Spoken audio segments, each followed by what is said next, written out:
Know me by now, but I'm Christina Belperio, the Policy and Programs Manager at the Tourism Industry Council of South Australia, TICSA. Before we start, I would like to acknowledge that I'm hosting this webinar from the lands of the Kaurna people.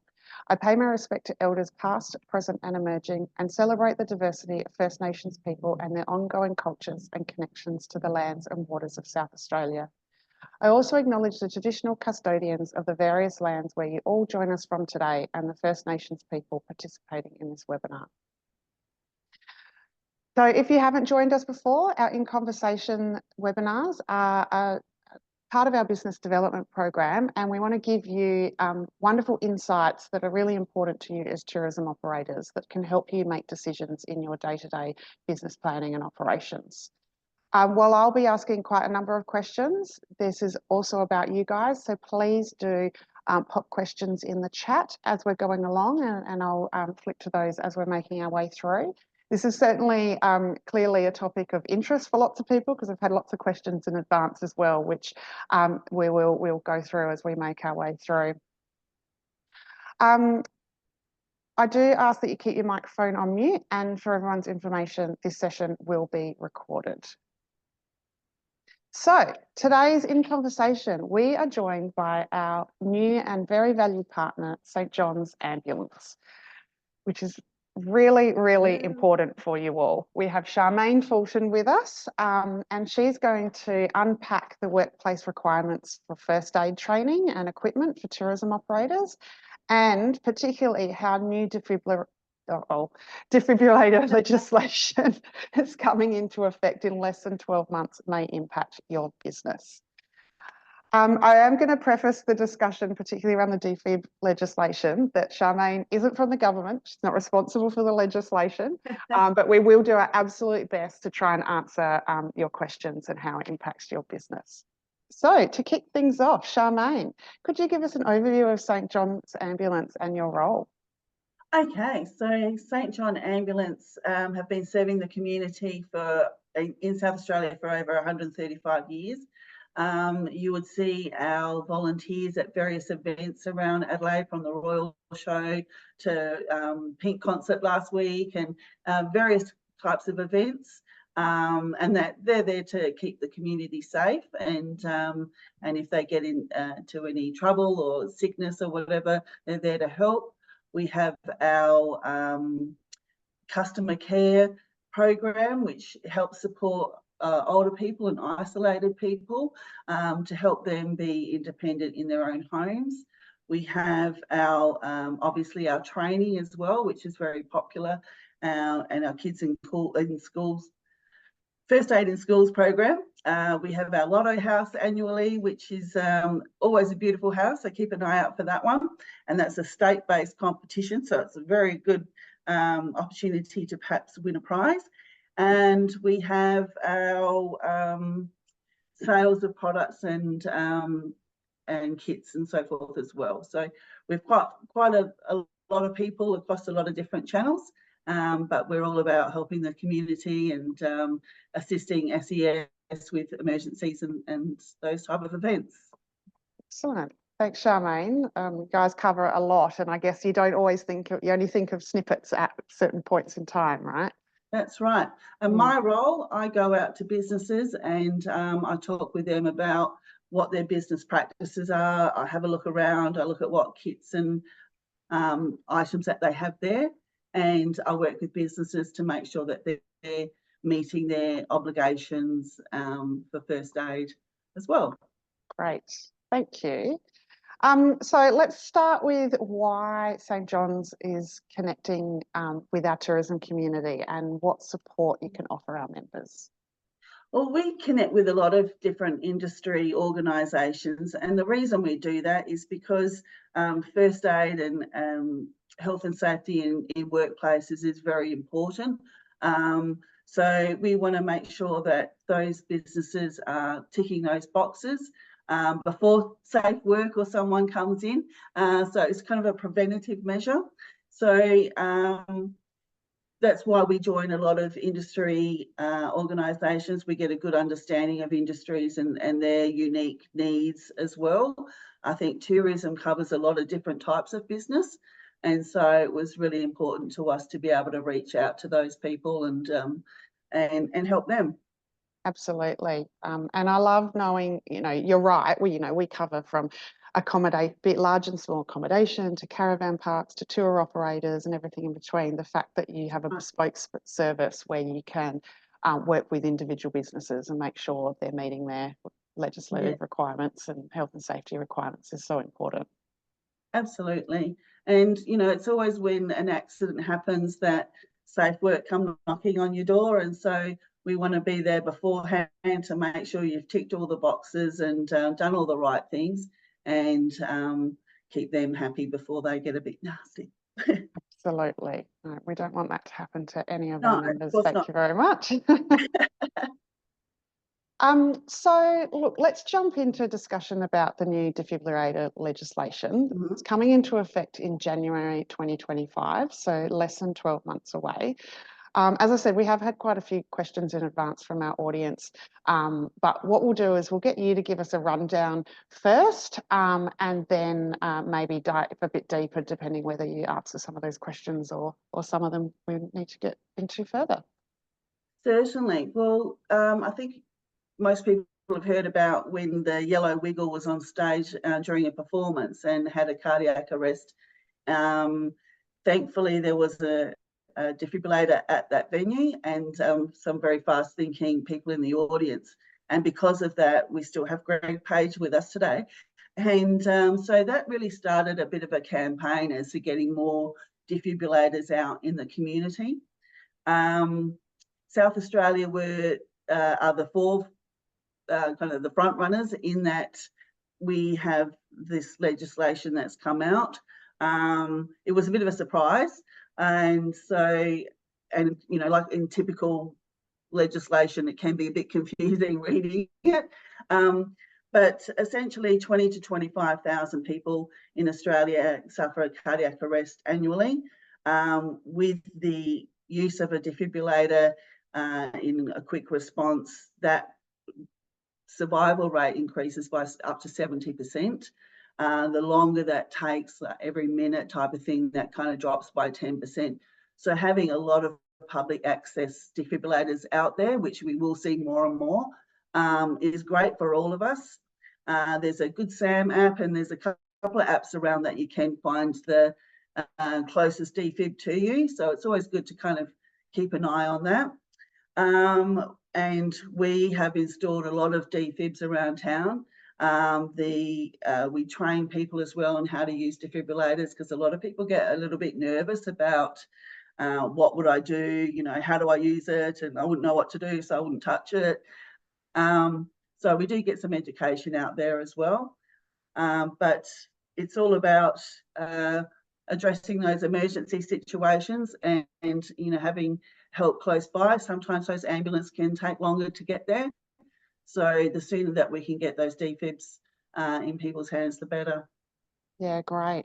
And so if we could dive that next level down, what implications does it have for tourism operators? Who will be captured by this legislation? What are they going to be required to do? Okay, there's different rollouts, I guess.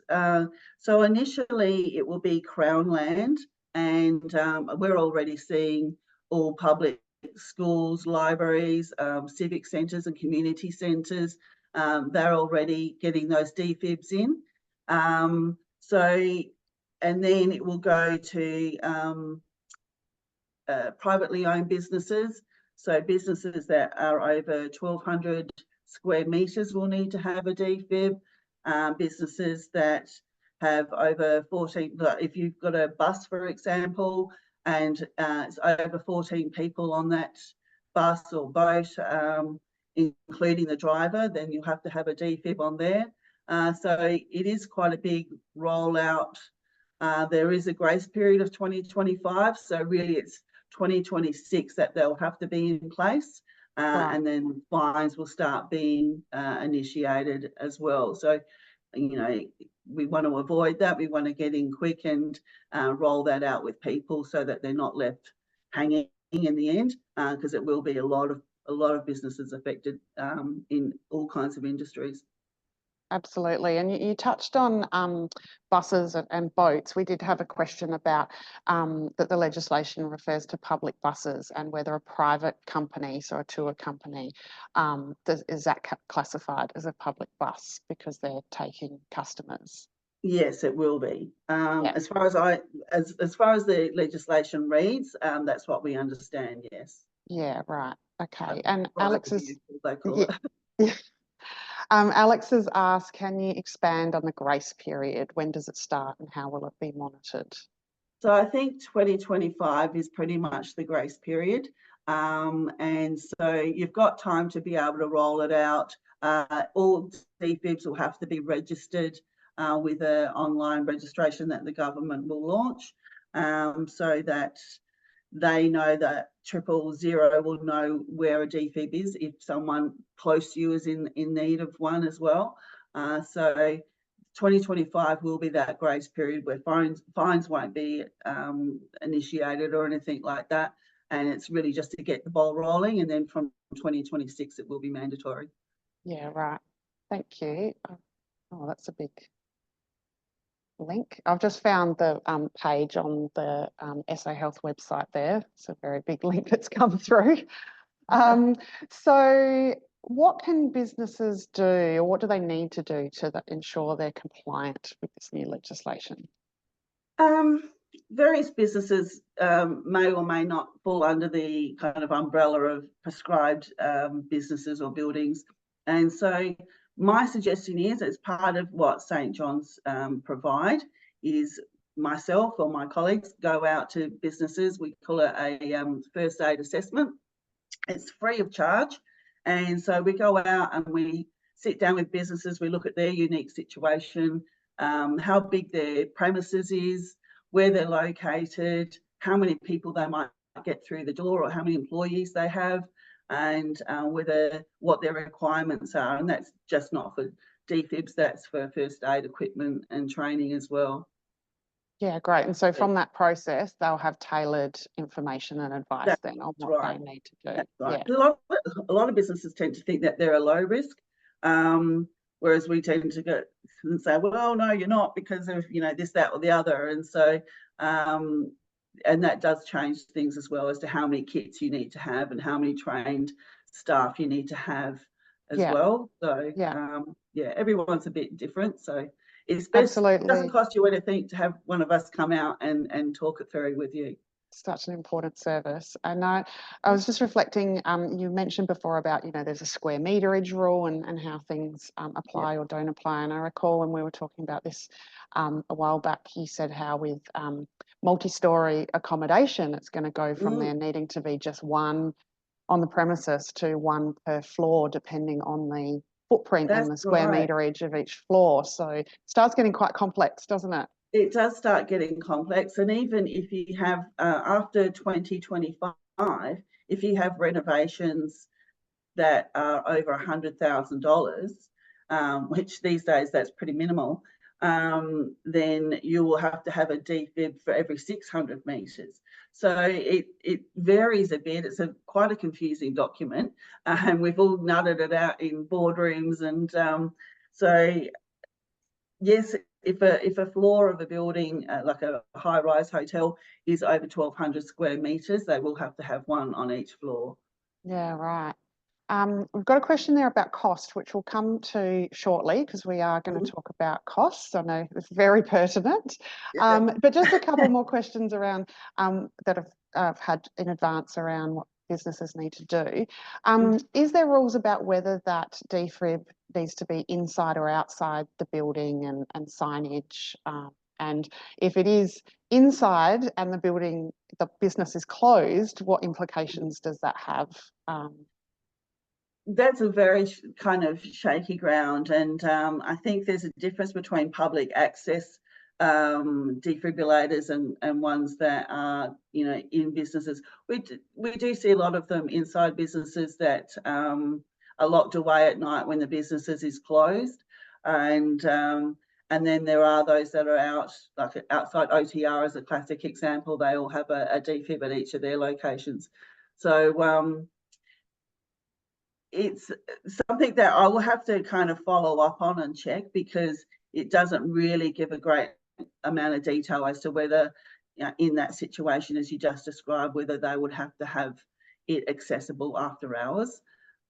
If you're getting funding, so there are some grants for community organisations, so they will have to have that. If the public's kind of paid for, essentially, then the public need access to it. Right. Okay. And just, yeah, that notion of it being for public access. So once it's there and a business has installed it,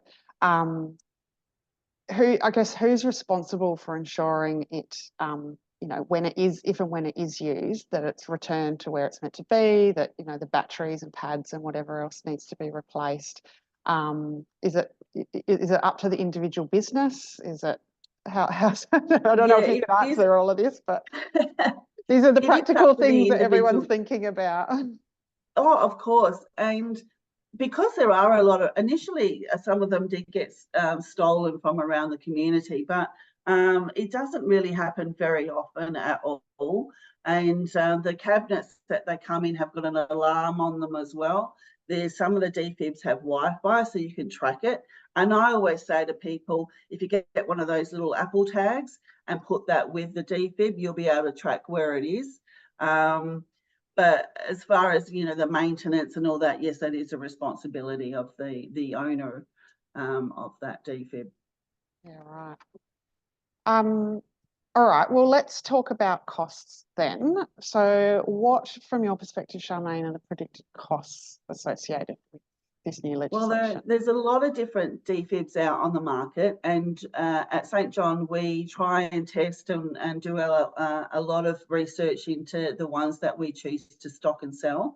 They kind of range from, say, the 2,200 mark up to about mid 3,000, and it really comes down to the type of business you've got. Are there a lot of children? So some defibs have different pads for children. Some defibs have just a button that you can push or a key you can turn for it to be used on a child, and that just lowers the amount of, say, the current. So it's a lot more gentle for children. However, they can be used on kids. And also, are you in a dusty environment? Are you if you're on a boat, for example, if water could be a problem? So there are different defibs that we will probably talk to you about what we would recommend for your style of business. But yes, it does range from, say, 2.5 to 3.5 in that range there. There is a cheaper one that's kind of come onto the market, which is probably about $800, I think, but they don't last very long. So, and they do have to be stored under 30 degrees, and all of these different items that we were a little bit cautious of recommending because of the amount of fine print that one has, and it hasn't had the testing that the ones that we do recommend have done. We do see people jump on that one because it is that cheaper. So it comes down to if you're ticking a compliance box, or if you are genuinely looking to take care of, your guests, your staff, yourself, your family, and that as well. So we can help you with different models, and we can send out a form that has all of the pros and cons of each of them. Yeah. Different ones have different lives on batteries and pads as well. Yeah. Some are 4 years, some are 3 years. So kind of weighing it up over the long term as to which one would be more affordable. Yeah, because I was going to ask that. There's obviously the upfront cost of the defib itself, but what are those other costs? So one of our members had asked about, does it need to be installed by an electrician? So is there an installation cost that comes with it? Is there, and then some of that maintenance and whatnot. Sounds like that is the responsibility of the businesses.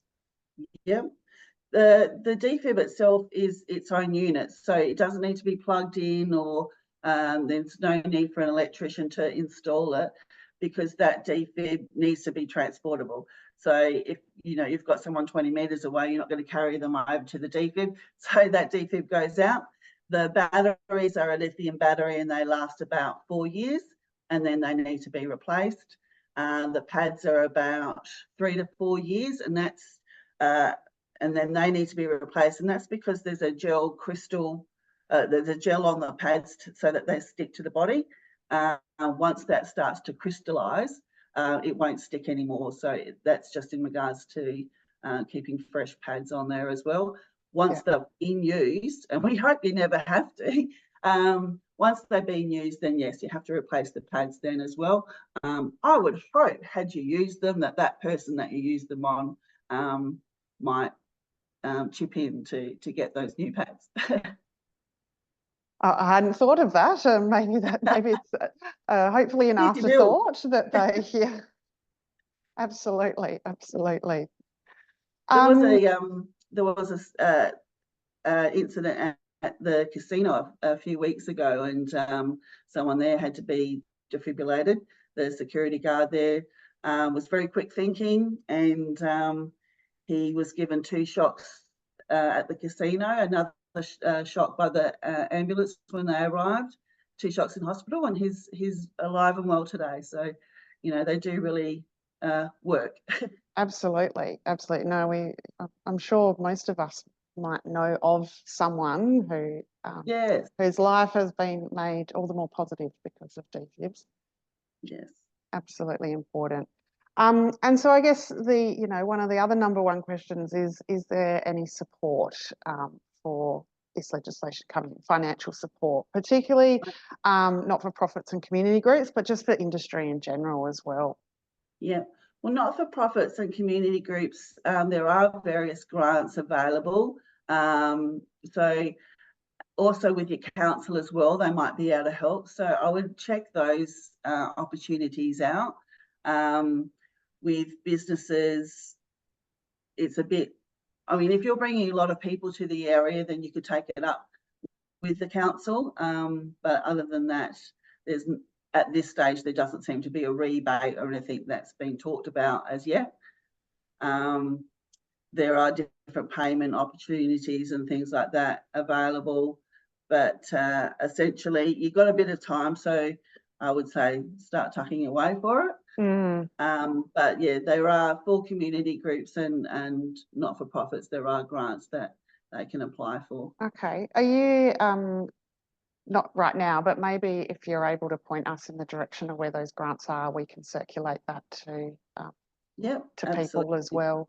That would be really helpful. I'd also suggest being a little bit cautious as well. Obviously, with this rollout, there has been, as with anything, scammers kind of jumping on it as well. And so just be really wary that you look up, who these grants are through or these applications and so forth. So you're not giving information out to someone who might use that against you.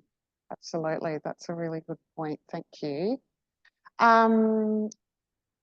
Ashley asked, what is the piece of legislation that this is going to be included in? I know you've got a paper copy. What's it called? It's the automated external defibrillators, and then in brackets, public access AED 222. There we go. Thank you. And I did pop that link to SA Health a bit earlier on, and we'll include that in our follow-up email as well. And Angus has asked, what's the average cost of battery replacement and pad replacement? Batteries vary a bit, so I would say between 250 to 350. And pads are a bit cheaper, so they're usually around the, say, an average $200 mark. Right. Okay. Thank you very much. If anyone, I'm going to move on to a bit more broadly from defibs now, but please, if you do have more questions, just pop them in the chat there. So, Charmaine, how can St John's assist in identifying what first aid requirements must be met for different tourism operators? Obviously, me and my colleagues, we spend a lot of time, reading all of these different rules that have been set out for businesses. So we visit businesses, as I was saying before, with a complimentary workplace assessment. We'll come out to you, have a look around, sit down, have a little bit of a look through your kits, look at, your emergency plans that you may have in place, how many first aiders you have, how many staff you have, how many guests you get through, and then we will give you a feedback report and advise you from there. And that feedback report is full of a lot of information that's useful for those HR people, those that are looking after the first aid reporting and things like that. So that's the best bet. I mean, you're welcome to ring up our customer service line and they can help you as well. There's also information through Safe Work SA of what your requirements are as well. Absolutely. And we'll share your contact details, Charmaine, after this as Yeah. well, so people can contact you directly to take up Yeah. that money can't buy, I think, support. That's I think right. it's so important. The fact that you can come in and do that one-on-one assessment is super important. Yeah, and a lot of people are ticking the boxes anyway, but it's just great to get that reassurance to make sure that you are doing the right thing. And, you know, it's quite often that will just be one little item that Safe Work SA, had they sent an investigator, then they might kind of pull you up on something. And so we can just point out where those areas might be. Yeah, absolutely. Especially because a lot of our industry is small businesses, so they're trying to do everything themselves and don't have this expertise. Speaking of skills, training, how frequently should tourism operators be updating their first aid training, and what resources do you guys provide to help with this? Yeah, absolutely. So we have schools in, I think it's about 8 or 10 different locations. And so your CPR, that needs to be done every year. And that also includes defibrillation as well now. And then your provide first aid is every 3 years. So depending on how many staff you need to have trained. And we also make sure that you're covering people for sick leave and holidays as well, because everyone on your business premises needs to have access to a first aider at all times. So Absolutely. Yeah. And so businesses can attend training that you've got scheduled, or do you do in-house as well for bigger organisations? Yeah, we can do in-house as well. And one of our trainers and all of her little mannequins will come out to you. It's quite a bit interesting when you open the back of her truck and there's all these little bodies. But yes, we go out to businesses. We just went out to a winery in the Barossa last week. And so, yep, they can go out to you. And if you have, it's up to 18 people. So that does work out a bit cost effective as well. And sometimes businesses might pull in, you know, friends and that as well, just so they can get it up to that 18. Yeah, So that I was just thinking maybe businesses can also join forces as well if they're... Absolutely, great idea. But also, as I say, we have about 10 locations around the state where people can go there and do their training as well. So hopefully we can get out to everyone. Great. And as I mentioned before, for March, we've just launched our First Aid Express course. So that is 50% off this month as well. So if you've got staff that need to catch up their qualifications, it's a good time to jump on that as well. Right. So Express course, that's a condensed version. Is that what? Well, it sounds like it, but it's actually done through, so you're using your own phone or whatever to answer questions, and that just makes the whole thing a lot more streamlined for you as well. So it's still the same amount of education, but we're just kind of streamlining it a bit more as taking away we're embracing modern technology. Well done. All right. Well, look, let's share that offer as well after this, that 50% off that training as well. And so just thinking about, you know, from a tourism operator's perspective, are there some common misconceptions or overlooked aspects when it comes to first aid and being prepared for emergencies, particularly thinking about the tourism industry? Okay. I think always consider, and you know, I know with tourism industry, you've got businesses all out in all areas, and consider how long it would take for first aid or an ambulance to arrive, whether that's via helicopters or via ambulance on the road, you're responsible for that person until that ambulance arrives. And so a lot of people kind of think, oh, we've got to get this and we've got to do that. But really thinking about, hang on a minute, if it's going to take half an hour for emergency services to arrive, how do we look after that situation until then, and kind of questioning, maybe I need to up my skills a bit more, or, maybe we need to incorporate a stretcher or things like that. If you've got walking trails that might be a little bit difficult to access.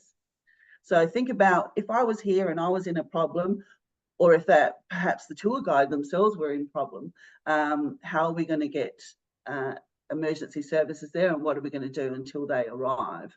So that's a really important thing to consider. Absolutely. Yeah. And then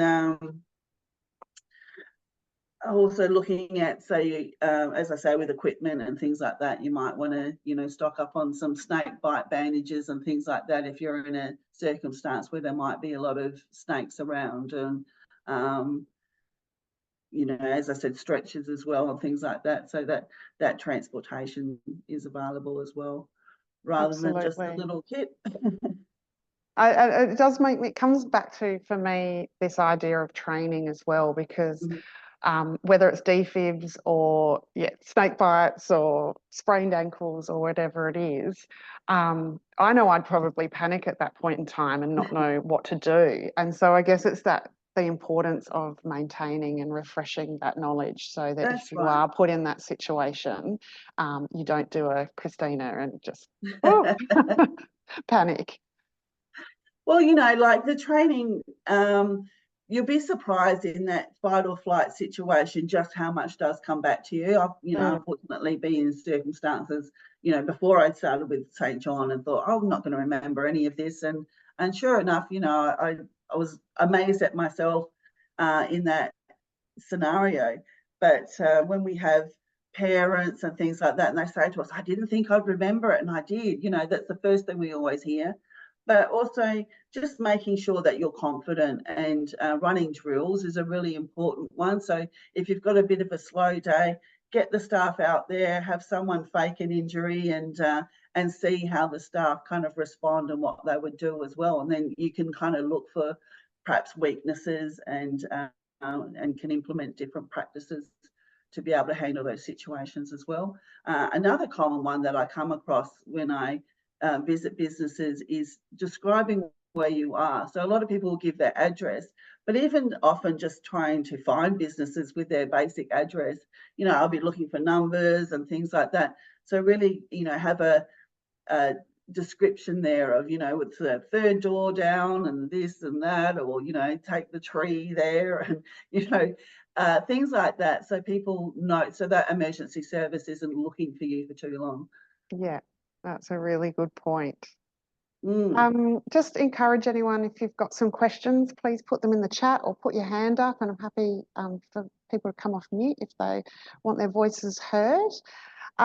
We've got Alex just asking, looking at the AED bill, can you direct them to the definition of complying vehicles? I don't know if that's off the top of your head. Or prescribed vehicles. It is vehicles on the bill. So if they look up the automated public access bill, South Australia, it will have a definition of prescribed vehicles there. Great, thank you. Anyone got questions they want to ask Charmaine?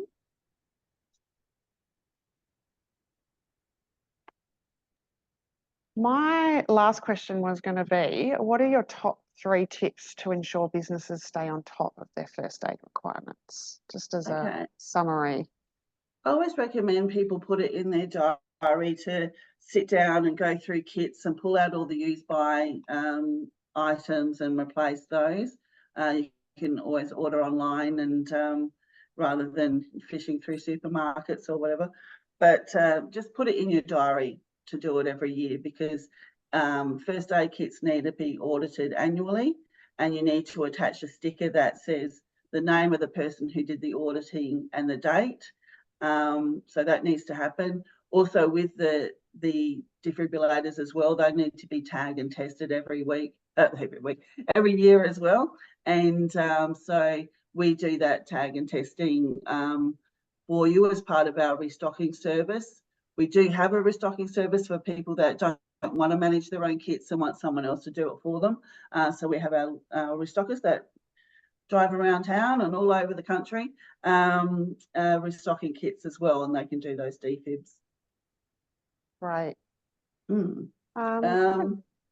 As far as other items, I think just keeping a record and reminders as well for when people's education for their of course, provide first aid is going to run out and things like that. So just keeping on top of that. Absolutely, and that should very much form part of a broader training for your team as well, and include first aid in there. We have just had a question pop in here from Julie. Julie says, our museum doesn't have a street number and some GPS don't have our current or old street name. We are the only thing on the street, but I've heard that if you can't give the ambulance, when you're talking to 000 exact address, they might not come. Okay. If the head office is in Adelaide and not our local, so if they're talking to, the state headquarters, right, 000, I think that's what Julie's, Julie, put your hand up as well. Do you want to come off mute and? Hi, I'm not sure. Is that my question, or it says another Julie on this call? Oh, we've got, so sorry, we've got the two Julies. All right, yeah. So mine's a different question. So I'll let the other Julie speak on that one. Okay, great. Thanks, Julie 1. Julie 2, do you want to speak to your question first and then we'll go back? Oh, we'll just take you off mute there, Julie. Bottom left-hand corner.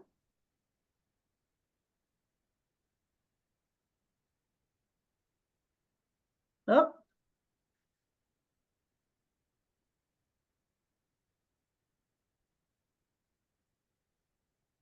Bottom left-hand corner, there's a microphone.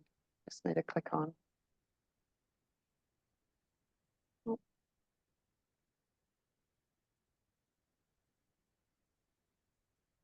Yeah, so, well, your question in the chat, right, Julie, which is about not being able, will 000 head office send someone to an address if it's not on the GPS? Okay. As far as I know, I mean, they have to send someone anyway, but if you're the only person on a street, I would just say we're number 1.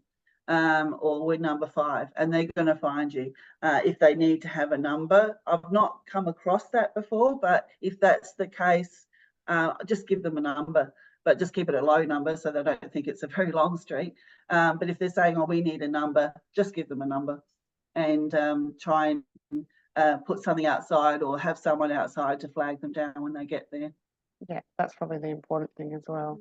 I've just heard that it can be a problem in the country for either a house or a business, that if you're talking to someone, say in Adelaide, and we live in Loxton, that right. They're struggling to know where it is, and you've said to describe it and say, we go down the main street and turn left, you can't miss it. But I've heard that people have had real trouble getting ambulances to places that don't have a street number, or our street doesn't show up on GPSs and stuff like that. Right. Okay. Well, see, St. John Ambulance, we're not the emergency provider, but we do advise people to have that description there as well as their address. So that might be something I can look up with them and just get that information back to you, because I'm not quite sure of how to answer that, but I'm happy to look into it for you and get some information to you. Okay, we've got a defib on site and I've got signs and everything, and it's not locked, but the only time people are on site is when it's open or the volunteers can come in and they know where it is. But I'm just thinking, surely that's sufficient, that if you haven't got public on site, that they can't get into it, but when anybody's on site, they don't have to get into a building to get to it. Yep, no, that's terrific. Okay. Yep. Right. Very good. Thank you, Julie. And now back to Julie. Did you want to take yourself off mute and ask your question? Thank you very much. A great presentation, very informative and helpful. Thank you. I just, we're talking a lot about the defibs inside, and there was a bit of a chat about some businesses having them outside. It's my understanding that it's actually a criminal offence to steal the defibrillators. So Yes, if absolutely. business is concerned about having them outside, that might be something, if you wanted to cover, that might encourage them to put it outside so people could use it if their business is closed. As I say, we didn't create the bill, and so we, you know, we kind of work with the information that we're given. I think there was one that was stolen from Rundle Mall, and that was all over the news because it is, you know, it's like stealing a fire hydrant. And there were a couple that were stolen in Murray Bridge from the OTR there. So there hasn't been a lot, like, you know, we've got thousands out there that have come through us. And so I think I can count of 3 that have been in that situation. So it's not a common occurrence. If they are inside, I would check with, yeah, it's a hard one to answer that because, you know, obviously, and depending on where your business is as well as to whether that would be compliant or not, whether it's inside and locked away. However, those cabinets outside protect them as well. So I guess it's up to the individual in a scenario like that, whether they want to put it outside or not. But if you've purchased it, you know, it's a bit hit and miss. I'm not quite sure how to answer that. Sorry, I can look into that one a bit more for you as well. Yeah, is there a tracker? My understanding is there's a tracker on them though. So if they do get stolen, they are at least tracked. Is that right? Some have a tracker, like if they have a Wi-Fi connection, and there's only a couple of models that do that. But I always say put those little Apple tags, or there's another company that do those tag items. I do photography as a hobby in my free time, and so all of my camera bags have Apple tags on them, and on my keys do, and so whenever I leave something behind, I get a notification on my phone. So if it moves, you'll get a notification before you've even realised that it's gone missing. Okay, as well. Beautiful. Thanks, Shannon. Thank you. You're welcome. Thanks, Julie. Charmaine, Kat just asked a question about the floor area, and does that, you know, the square meterage, does that include outdoor area or just indoors, depending, I guess it's going to be depending on the business? I would say when I read the legislation, it makes it sound like it's indoors. But if you have a large, say, a deck off of your business or something like that, it may, like if you have guests in that area and people milling in those areas, then it probably would be regarded as that square meterage of which you're operating. And, excuse me, thanks, Charmaine. Were there any other questions? I think we've got a couple of things to come back with in terms of information, and including those grants for community and not-for-profit groups. Julie's asked, what about the car park? I don't think car parks come into it at all. No. Great. So there'll be a lot around then. Absolutely, absolutely. Well, thank you very much, Charmaine. You're welcome. This is a really important topic to dive into, and obviously there's no, you know, the answers aren't one size fits all, but really do encourage you all to take that first aid assessment opportunity up, and we will circulate Charmaine's contact details after this. If you are a TICSA member, you also have access to exclusive member offerings thanks to St John's. So they're offering discounts on CPR, first aid, mental health first aid courses, as well as discounts on a range of first aid products and kits as well.